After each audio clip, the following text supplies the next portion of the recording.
down the people and the issues in whose name we do this, but there's also the risk of a loss of confidence that undermines our effort and the genuine efforts by people to be doing things differently. And in the process, we risk missing the mark for our shared goals that are reflected in the Sustainable Development Goals. So with that introduction, I'd like to start by asking Cyrille, you know, as we see the numbers grow, and we've had just mentioned in the last day or so of $30 trillion in sustainable investments. We know the GIN survey numbers.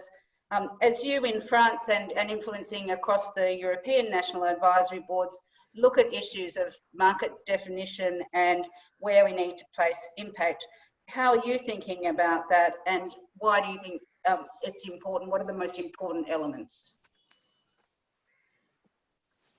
Yes, thank you, Rosemary, and good morning, good afternoon, or good evening for you, Rosemary, in Australia. Yeah, I'm very pleased to participate to this panel, and as you said, I'm chairing the French National Advisory Board now for some years. And 3 years ago, we decided to put data behind the French impact investing market because we wanted to clarify what was in the market and what was not in the impact investment market. So as you said, we went through first a process of having a definition of impact investing, and we review the definition we produced in 2014 in the report of the task force, the French report of the G7 task force we produced. And having a definition is a way to clarify the differences between several investment practices that form part of the broader sustainable finance. It is also a way to safeguard impact integrity. And this is the topic of this workshop. If an investment abides by the definition, then it can be referred to as an impact investment. And preserving integrity is very important because we see more and more initiatives entering the impact investing space, and we are very enthusiastic about it, but we have to make sure this is not impact washing, and that could jeopardize the market credibility. And also having a definition of impact investing enables to collect data and to have to check if the data should be included in the market or not included. And we have to go through to take some decisions to avoid things like double counting, to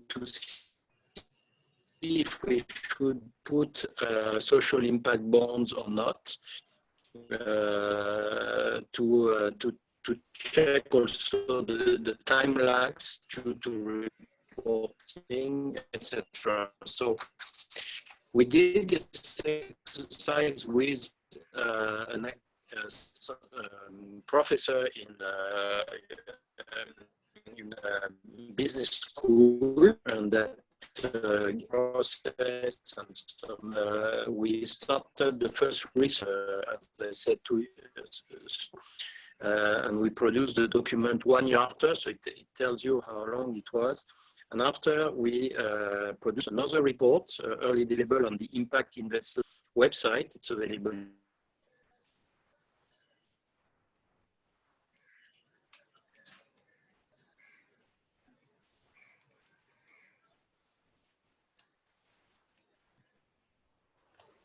Cyrille, we're having some trouble with your bandwidth, I think. So I'm going to try turning your video off, and if we can't get you back that way, we will come back to you.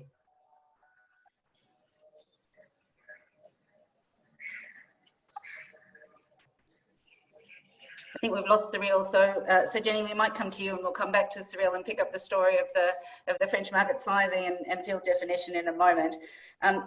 You've been working with a range of organisations on executing their impact strategies and also looking at the market development.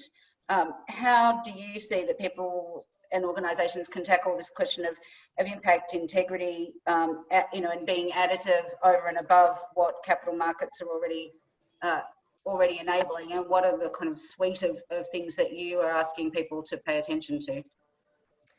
Yeah, so thank you so much for having me.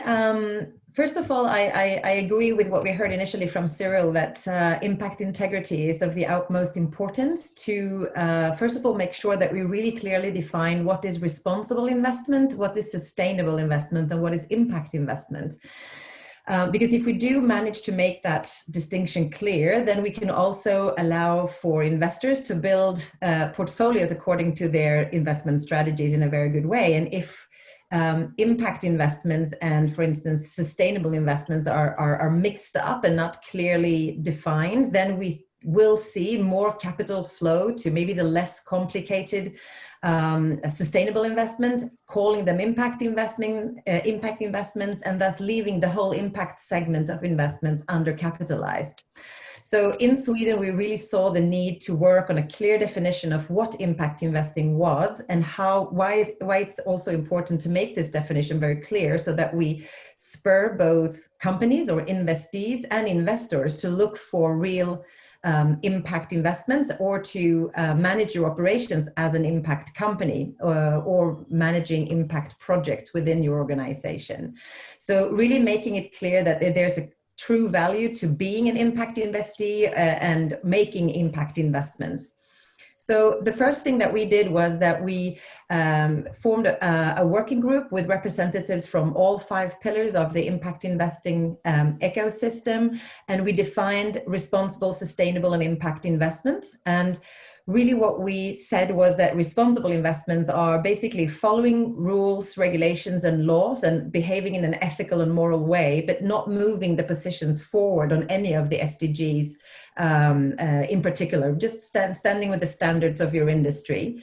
A sustainable investment is an investment into a company or project where you are moving the positions forwards on the SDGs that are affected by your operations as a company or as a project that you're running, but you're not necessarily measuring the outcomes or defining the problem that you're solving clearly. And it's not part of your core business either to solve the problem, but you're managing the risks and managing the way that your operations are affecting the SDGs. Whereas impact investing really is clearly providing measurable positive net effects on a prioritized problem for society and an underserved target group.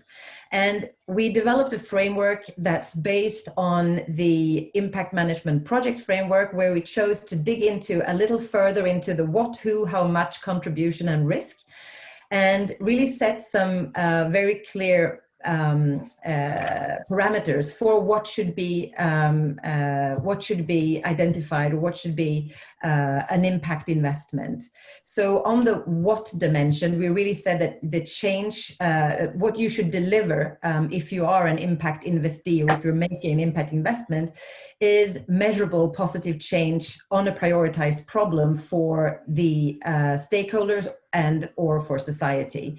And so really what we see in some impact reports right now is actually measuring outputs only, where we see data such as 700,000 people's lives touched, but it doesn't mean that we've actually changed anything with regards to the problem. So really putting a clear standard for measurable positive net effects on the problem. And also making sure that the problem is prioritized to the society and to the target group, where I sometimes use the very silly example of saying that cellulite might be a very prioritized problem for those having cellulite, but it's really not a problem for society. So that could never be an impact investment, of course. And also that the target group needs to be underserved with regards to the problem, not being confusing underserved target groups with necessarily being the excluded and the poor, but really with regards to the problem. So pre-diabetics, for instance, at least in Sweden, it's not getting any particular care, where so they are underserved with regards to the risk of them developing diabetes. We also put some standards for the how much dimension, saying that it is important that for it to be an impact investment, it has to reach sufficient depth, scale, and duration. We have seen several impact investments that have a very short range of impact, but that still goes under the impact investments umbrella, and we do believe that is not positive for the sector. we have defined some criteria for the contribution, that it really needs to be something more than what's happening already. And some people have called the electrical scooters that we have on our roads for an impact investment merely because it's an electrical vehicle. But we claim that that's only an impact investment if we can prove that it's ex-automobilists that are using them and putting their car away, whereas what we know is that at least in Stockholm, it's pedestrians that are too lazy to walk. And I don't see that as an impact investment just because it's electrical. So we really need to manage that and also manage the risks at the same time as we look to a sustainable a company as a sustainable investment to manage their sustainability risks. We really need also an impact investment to manage their impact risks, knowing the risk that the impact that they're after does not occur. And finally, what we've done is that we've put a criteria of intentionality in there so that we can really say that an impact investment has to be made with intention, both from the investee and the investor. And we have also to make sure that we do stimulate the secondary market. Even if I buy Rosemary's share in an impact company, you would say that the money is actually not going to the cause or to solving the problem. But if we do exclude secondary market investments from the impact definition, then we will very much kill the whole impact investment segment, as a secondary market is very important. So as long as the investment is still delivering the measurable positive net effects, we still consider it to be an impact investment, even if it's in a secondary market. And with my last 30 seconds, I would just like to say also that we've made a framework where we help investors define, classify their investments along 2 dimensions, which is one dimension is the issuer. So if the issuer or the company is sustainable, responsible, sustainable, or an impact company, or if the use of proceeds, since an impact investment, as we all know, is not necessarily an equity investment, it can also be a loan or a bond, then the use of proceeds could be impact, meaning delivering measurable positive results, even if the issuer is only a sustainable or a responsible company.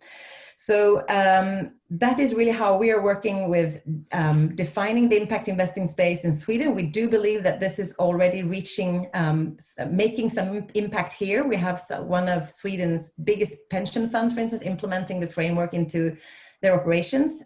They manage 700 billion Swedish kronas, so it's one of our definitely largest. And we think that this is really for the good for the entire sector, and that it will push both companies and investors in the right direction. Thank you. Thanks very much, Jenny. And for those not familiar with the impact management projects work, Jenny's just given you a lovely exposition of some of the key tenets and dimensions, and I would encourage you to have a look at what represents state of convergence and consistent language that the field has reached at this point. Cyrille, I apologise that we lost you for a moment, right at the point where you were telling us where you had got to in the work in France and Europe. We'll come back to you now to give you another couple of minutes to finish that off, and the importance of impact integrity and where you're taking that.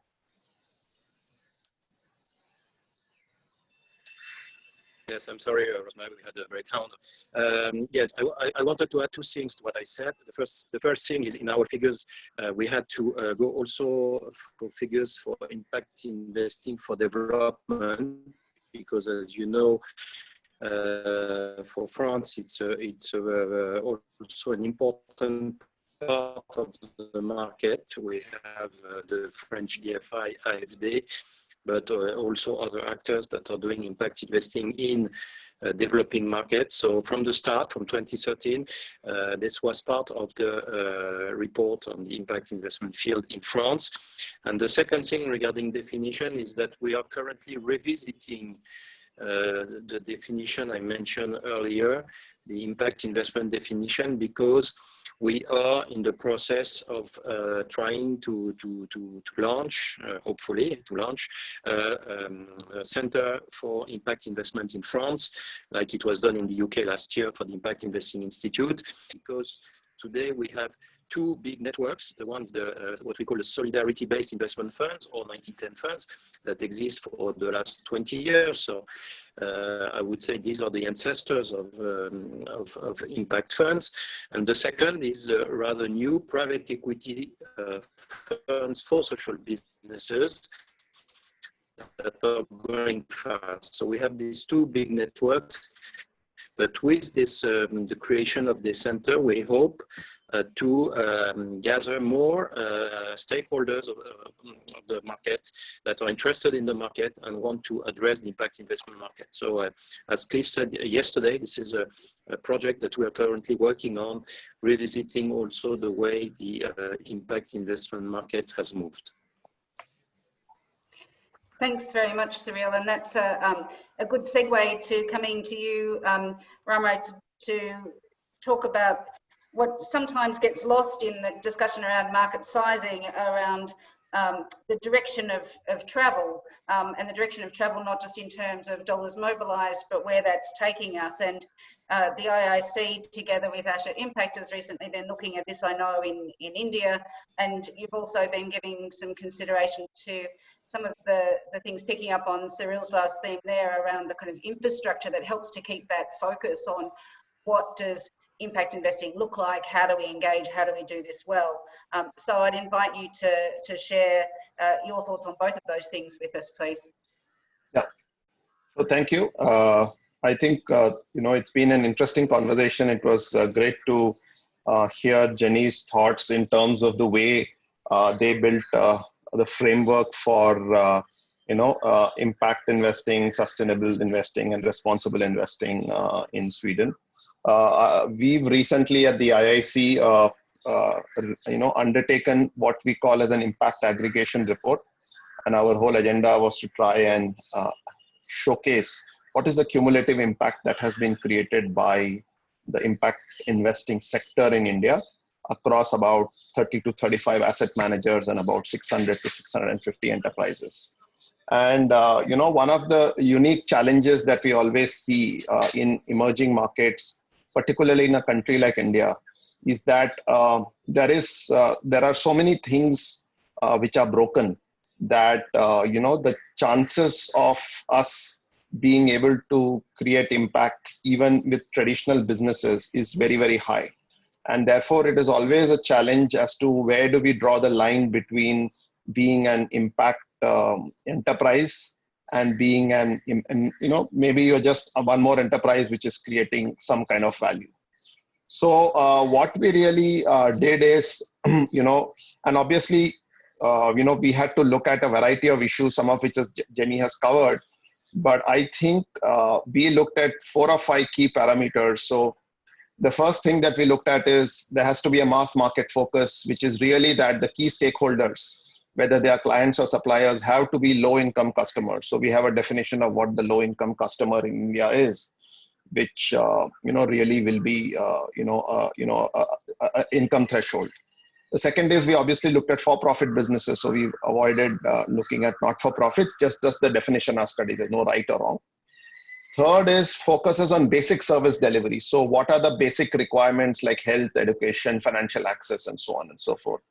Fourth is focus on providing livelihoods or income enhancement to these clients. And the fifth is intentionality. So I think these are the 5 factors that we try to focus on. And the way our system worked is parameter number 1, which is focus on low-income customers and for-profit businesses. These 2 are necessary conditions. And the other 3 conditions, which is service delivery to underserved populations, livelihoods, and intentionality, they are, it's good to have, but not necessary to have. Now, is this the best definition? Is this the best framework? This is just a framework that IIC has created. And the idea of the study also was really an advocacy effort with the government, because I thought one of our big agendas is how do you get the government more centrally engaged in the impact movement. And engage doesn't mean to say they need to give us money.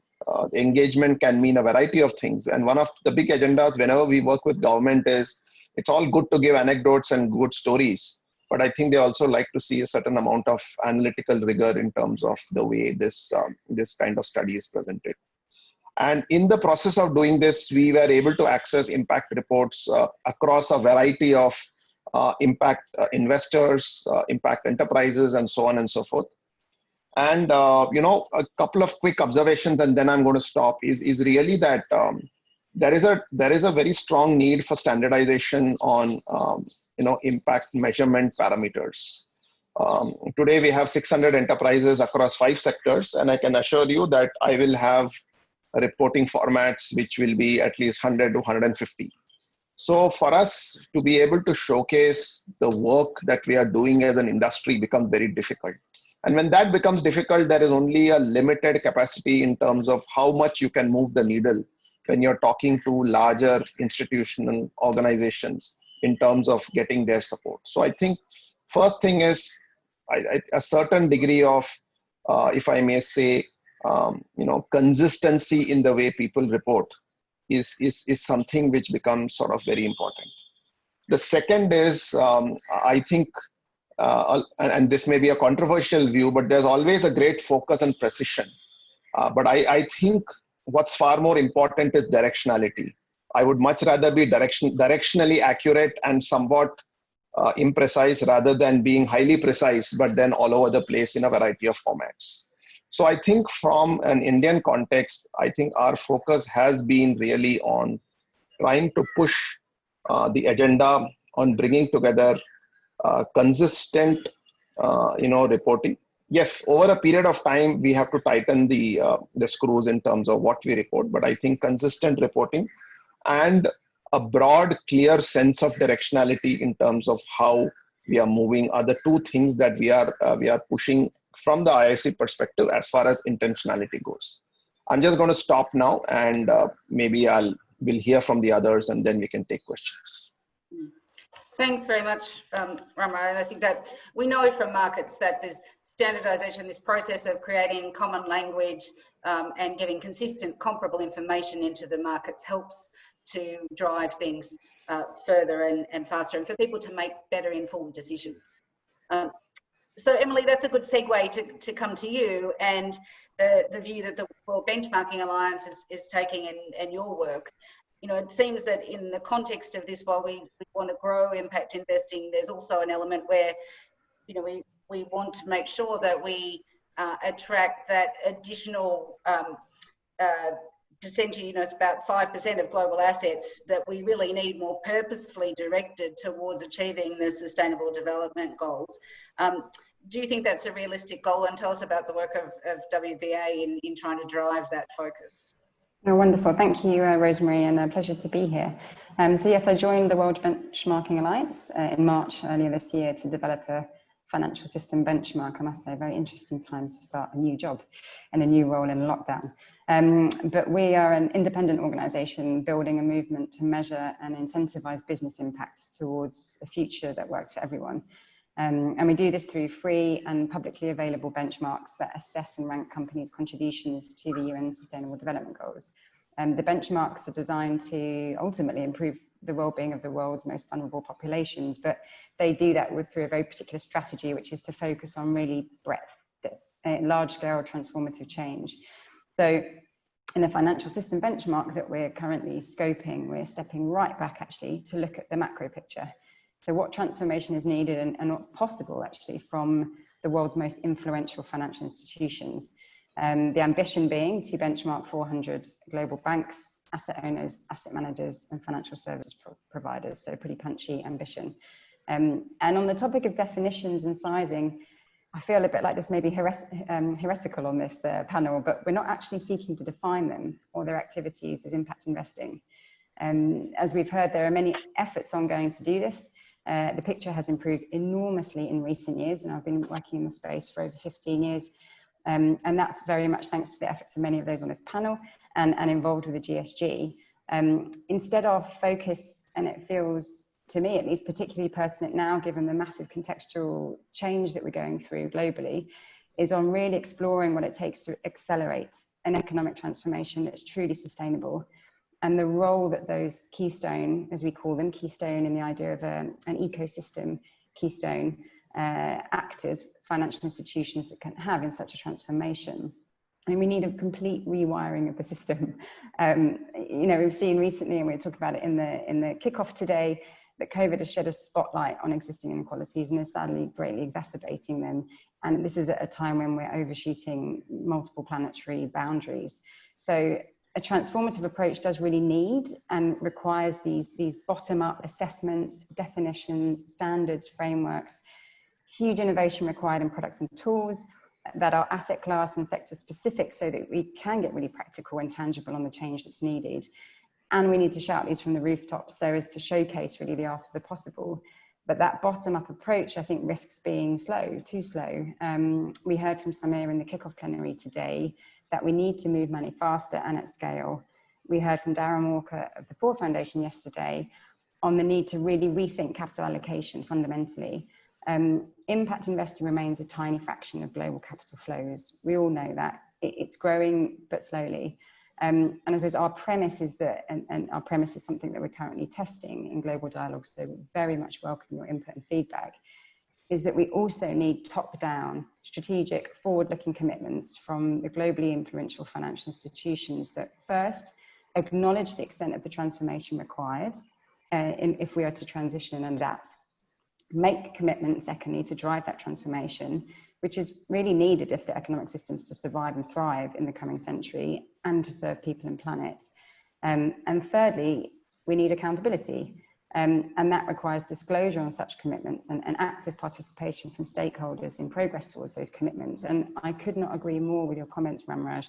In fact, it's one of the principles we're applying in the thinking on the benchmark is, you know, better to be directionally right than precisely wrong, to re-quote you.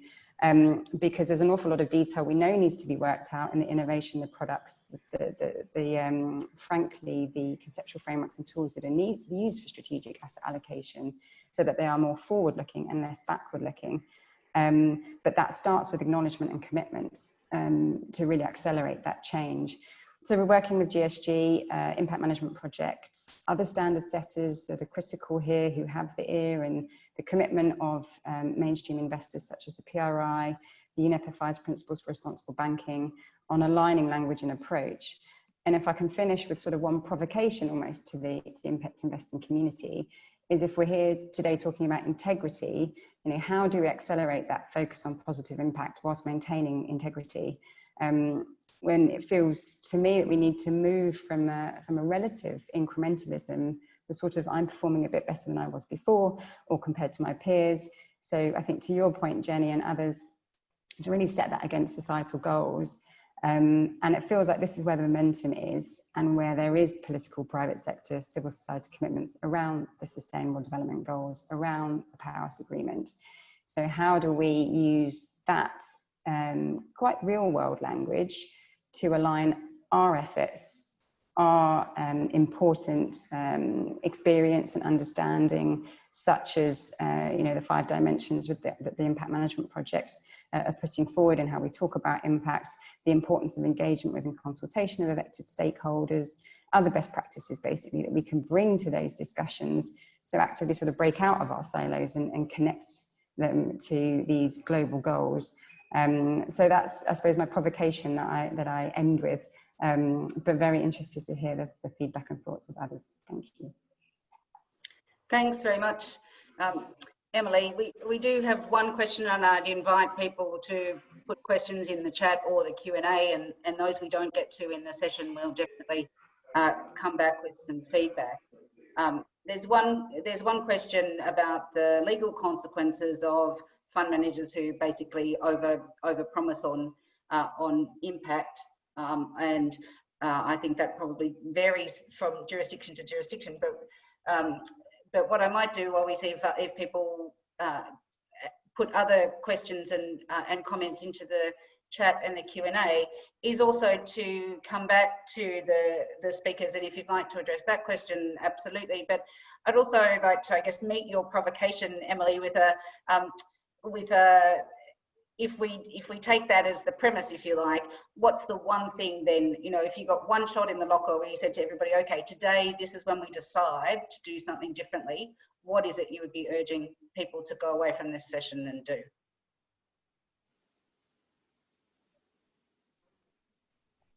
Is that a direct question for me now? Sorry, Rosemary. Yeah, so if you want to go at that, and I might come to others' views as well. Sure. So I think the call to action would be to align whatever goals or standards, goals you are setting in line with those globally agreed goals. So how is that relevant in that sort of wider societal commitments in a way that, you know, there is increasing understanding amongst multiple sectors, across multiple sectors, of the need, and then the definitions have been set for that. Terrific, thanks very much, Emilie.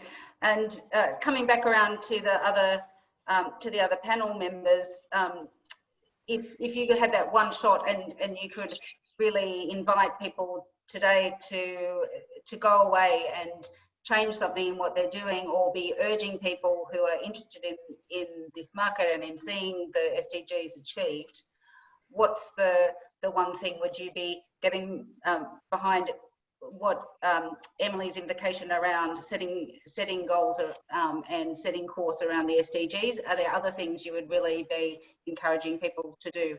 Ramraj, we might come to you, and then back to Jenny and Cyrille.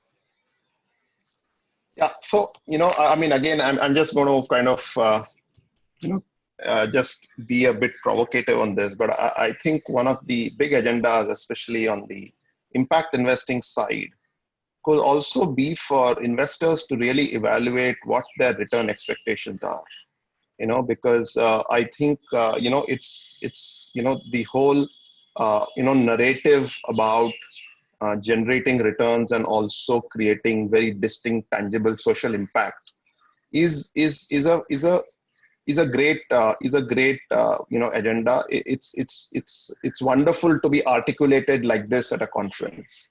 But at the end of the day, you know, when you get down onto the street and, you know, you're trying to make these investments, the moment you move towards market-based returns and, you know, there is a large base of investors who want commercial returns, that becomes something of, the need for balance becomes even more evident.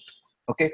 So I think what, at least, and this is just my observation, would like to see a larger base of concessional capital providers coming in much bigger ways into the impact sector. So if I have to look at this as a continuum, from one end is pure play grant-based finance, and the other end is pure commercial PEVC investing, I'd really like to see if I may say, the kind of a conversation shifting a lot more to the left towards somewhat more of concessional finance, because that becomes important, because at the end of the day, if you want to drive intentionality, you want to drive contribution, you want to drive a lot of these factors, the reality of the situation is possibly there is something else which is going to get dropped.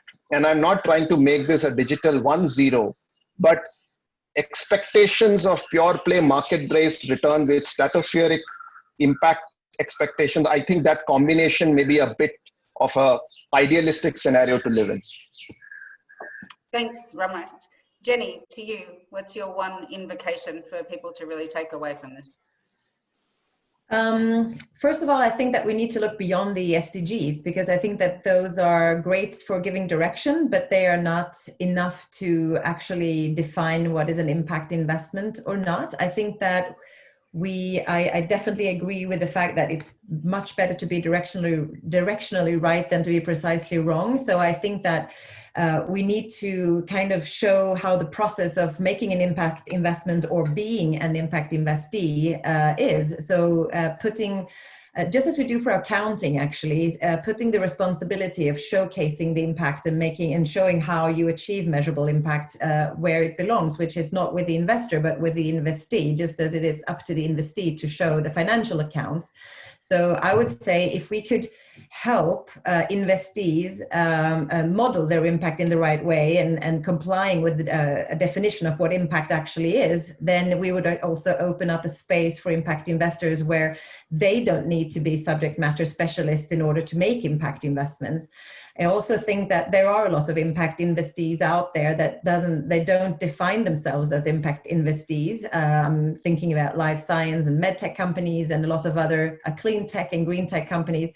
And I think that since capital is moving much more towards impact investing, I think we will make it easier for investors with an impact agenda and companies that actually do make positive impact to meet if we also try to facilitate the demonstration of how impact is achieved. So I think, to conclude, I think my key takeaway from here is to say, if we can agree globally on what impact and what impact investing is, and showing how impact can be modeled in a directionary way, which is definitely sufficient for investing, then maybe not for scientific reports, but definitely for investing, and how we choose KPIs or indicators of impact that then relates back to maybe returns or impact reporting. Then I think that's the best thing we can do to grow the markets.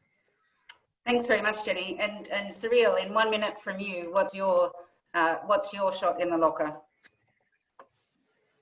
Well, to continue from what Jenny said, we need to work on this topic of impact integrity inside the GSG together. We see initiatives going country by country, but we need to work closely together. We started in Europe. Italy, Germany, Spain, France are joining together in order to have more credibility, more knowledge on the figures, and to foster growth in the long run. So we definitely have to put this topic as a top priority for the GSGs the next years. And you saw recently the article of BlackRock building the case for impact in public equities. So that addresses also an issue about what kind of impact in public equities there is and how it is defined. Thanks very much, Cyrille, and thank you to all of our panelists. What you've heard here is a synthesis of some of the developments and some of the key issues that we're yet to face into and address. At this summit 2 years ago, we launched a report called the Impact Principle, where we were calling for deepening of practice. And at that stage, we didn't have even some of the principles and standards that we've seen come to the market in just the last 2 years, the refinement of IMP, the IFC's principles, the standards and tools that are in development. So I'm hopeful we'll see more of that.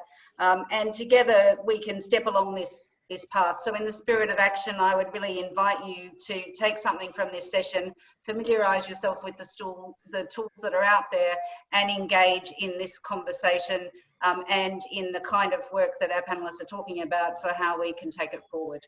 Thanks very much, everybody. We look forward to seeing you in the sessions.